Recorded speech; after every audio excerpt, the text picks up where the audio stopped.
matinale d'Europe 1, 6h30, 9h. Thomas Soto. Le débrief de la matinale, les temps forts de ce que vous avez entendu ce matin sur Europe 1. Le secrétaire général de la CGT, Philippe Martinez, était ce matin mon invité à 7h45.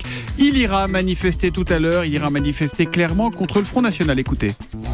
Pas une voix pour le Front National, mais il faut tirer les enseignements de ces élections et il faut tirer les enseignements de pourquoi elle est au second tour. Est-ce que vous accepterez le dialogue avec le vainqueur, quel qu'il soit? Vous jouerez le jeu, que ce soit avec Emmanuel Macron ou Marine Le Pen à l'Élysée? Écoutez, on fait en sorte que ce soit pas Marine Le Pen et on en discutera, mais j'avoue que j'aurais beaucoup de mal à discuter avec la représentante du Front National.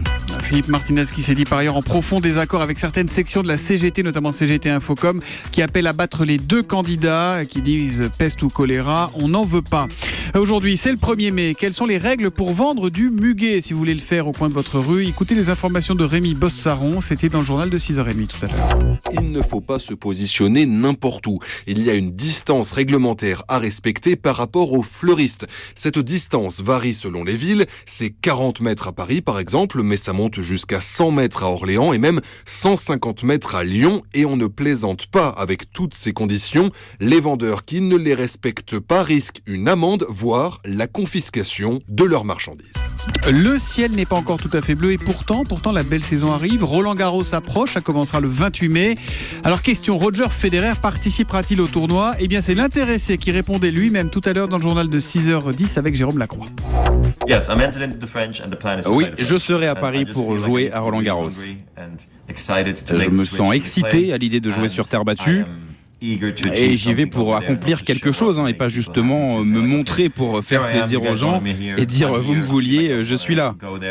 Et puis, qui sait, j'aurai mes chances. Mais évidemment qu'il aura ses chances. Et puis bon anniversaire Danielle Darieux, elle a 100 ans aujourd'hui Danielle Darieux. La presse lui rend hommage, écoutez cet extrait du kiosque, c'était à 6h45. Elle est née sous Raymond Poincaré et connaîtra dans quelques jours son 16e président de la République, ça c'est le point qui a fait le comptage.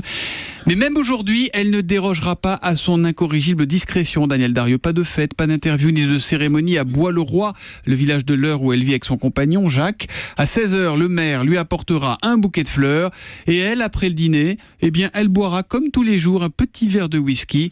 Eh bien, on a envie de trinquer avec elle à sa carrière, à sa santé et à son élégance aussi. Mon bel amour, mon cher amour, ma déchirure, je te porte dans moi comme un oiseau blessé, et cela sans savoir nous regarde passer. Danielle Darieux, comédienne, chanteuse, c'est un extrait du film 8 femmes de François Ozon.